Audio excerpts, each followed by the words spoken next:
मुकेश को एक ही दिन में पता चल गया था कि उसके भाई को ऑपरेशन थिएटर तक पहुंचाने वाला व्यक्ति कोई और नहीं बल्कि मनोज था। और उसने मनोज को उठाने के लिए अपने 20 लड़के मनोज के स्कूल के बाहर भेजे थे। उनमें से एक लड़का इस इंतज़ार में स्कूल के पीछे वाली दीवार के पास बैठा था कि अगर मनोज वहाँ से भागने की कोशिश करेगा तो वो उसे दबोच लेगा। और बाकी सभी लड़के स्कूल के गेट पर मनोज का इंतज़ार कर रहे थे। मनोज इस खबर से बिल्कुल अनजान कि कोई उसका स्कूल के पीछे वाली दीवार पर भी इंतज़ार कर रहा था, वो उस दीवार को टाप के स्कूल से बाहर आ जाता है। और जैसे ही मनोज दीवार से नीचे कूदता है तो मनोज को वो लड़का पकड़ लेता है जो वहाँ पर उस समय तैनात था। लेकिन मनोज के लिए एक लड़के को ढेर करना बड़ी ही मामूली सी बात थी और मनोज उस लड़के को ढेर कर उन सभी लड़कों को चकमा देकर वहाँ से भाग जाता है। और जब इसकी खबर मुकेश को पड़ती है तो वो फैसला करता है कि अब वो खुद जाके मनोज से हिसाब करेगा। अब आगे मनोज जैसे तैसे बचते बचाते घर तो पहुंच गया था, लेकिन अब उसे ये बात अंदर ही अंदर खाई जा रही थी कि आगे उसके साथ क्या होने वाला था। मनोज को इस बात का भी डर था कि उन लड़कों को उसके घर का भी पता चल गया तो खतरा सिर्फ मनोज तक ही सीमित नहीं रह जाता, बल्कि उसकी माँ के ऊपर भी खतरा मंडराने लगता। और भले ही उनकी दुश्मनी मेरे से थी, लेकिन वो मेरी माँ को बहुत तंग कर देते। मनोज का डर इतना बढ़ गया था कि उसे उसकी आंखों के सामने वो सभी मंजर दिखने लगे थे जिन्हें करते हुए वो बड़ा आनंद लेता था। उसके ज़िंदगी के उसूल मानो सड़क पर पड़े सिसकियाँ ले रहे थे। मनोज का कमाया हुआ खौफ तो पहले ही जा चुका था और अब उसका घमंड भी चूर चूर हो गया था। मनोज जो बस 3 दिन पहले हवा में उड़ रहा था, आज अपने आप को बचाने के लिए ज़मीन में धंसने को भी तैयार था। ज़िंदगी ने मानो इतनी सी उम्र में उसे ये सबक दे दिया हो कि वक्त किसी का सगा नहीं होता और उसे बदलते देर नहीं लगती। मनोज अपने वो पल याद किए रोए जा रहा था और बार बार अपने उस लालच के लिए अपने आप को कोसे जा रहा था जो उसके मन में तब था जब वो राहुल को बचाने के लिए गया था। इसी डर में दिन बीत गया और रात का काला साया बादलों में छा गया। मनोज की माँ भी काम करके घर आ गई और वो अपने साथ अपने मालिक के घर में बचा हुआ कुछ खाना भी लेकर आई थी।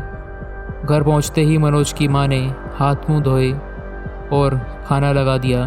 मनोज ने भी डर के मारे सुबह से कुछ खाया नहीं था और उसे भी बहुत तेज भूख लग रही थी, तो वह भी खाना खाने अपनी माँ के साथ बैठ गया। जैसे ही मनोज ने रोटी का एक निवाला अपने मुंह की तरफ बढ़ाया तो उसकी माँ ने देखा कि मनोज का हाथ बुरी तरह से काँप रहा था। जब माँ ने मनोज के सर हाथ फेरते हुए पूछा कि बेटा क्या हुआ, तो मनोज पूरी तरीके से अंदर से टूट गया और अपनी माँ की गोद में सर रख कर फूट फूट कर रोने लगा। जो भी उसके साथ बीत रहा था वो उसे अपनी माँ को नहीं बताना चाह रहा था। वो नहीं चाहता था कि उसकी माँ उसकी वजह से परेशान हो, लेकिन मनोज भी एक इंसान था और अभी केवल 14 साल का छोटा बच्चा ही था। और इंसान के झेलने की भी एक सीमा होती है, जिस सीमा को मनोज के अंदर मुकेश के खौफ ने पहले ही लांघ दिया था। मनोज ने अपनी माँ को सारी बातें बता दी। अपनी माँ के साथ ये बातें करके अब मनोज का भी दिल हल्का हो गया था और वो अभी भी अपनी माँ की गोद में पड़े पड़े ही सिसकियाँ ले रहा था। जब उसकी माँ ने ये बात सुनी तो वो थोड़ी परेशान हुई, मगर फिर थोड़ी देर बाद उसने मनोज के सर पर हाथ फेरते हुए उससे पूछा, बेटा क्या तुम्हें पता है तुम्हारे पिताजी अभी कहाँ हैं? मनोज की माँ ने कहा। मनोज को ये बात समझ नहीं आ रही थी कि उसकी माँ इस समय उस आदमी की बात क्यों कर रही थी जो उन्हें शादी के कुछ महीने बाद ही छोड़ के भाग गया था और ना जाने वो अभी जिंदा भी है या नहीं। मनोज के मन में ये बातें घूम रही थी, लेकिन फिर उसकी माँ ने दोबारा मनोज से पूछा कि क्या तुम्हें पता है कि तुम्हारे पिता कौन थे और वो हमें इस हाल में छोड़ के कहाँ गायब हो गए थे? मनोज की माँ ने मनोज से पूछा। माँ, मुझे नहीं पता, मनोज ने जवाब में कहा। मनोज ने ये भी कहा कि आसपास के लोग कहते हैं कि शादी के कुछ समय बाद ही वो आपको छोड़ के भाग गए थे, और लोग तो ये भी कहते हैं कि अब तो वो मर भी गए होंगे। झूठ बोलते हैं ये लोग, मनोज की माँ ने कहा। ये डरते हैं तुम्हारे पिता का जिक्र करते हुए भी। ये पीठ पीछे कहते हैं कि तुम्हारे पिता मर गए, लेकिन कभी हिम्मत नहीं करते कि मेरे मुंह पर आके कुछ कह सकें। तुम्हें क्या लगता है जब तुम दूसरों के बच्चों से मारपीट करके घर आते थे तो लोग तुम्हारी गलतियों को इसलिए नज़रअंदाज कर दिया करते थे कि उन्हें मेरी इस हालत पर दया आती थी? नहीं बेटा, नहीं। ये दुनिया उससे कई गुना ज़्यादा निर्दयी और कठोर है जितनी दया इसने हम पे दिखाई है।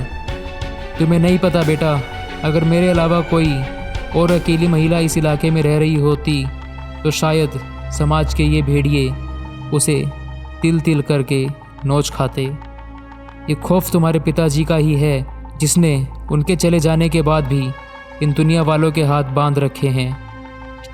मनोज की माँ की आंखों में चमक और दिल में आग थी, और ये सब बोलते हुए वो गुस्से से काँप रही थी।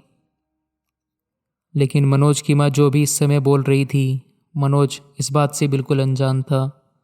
मनोज के दिमाग में बस यही बात चल रही थी कि आखिर उसके पिता कौन थे और अब वो कहाँ थे।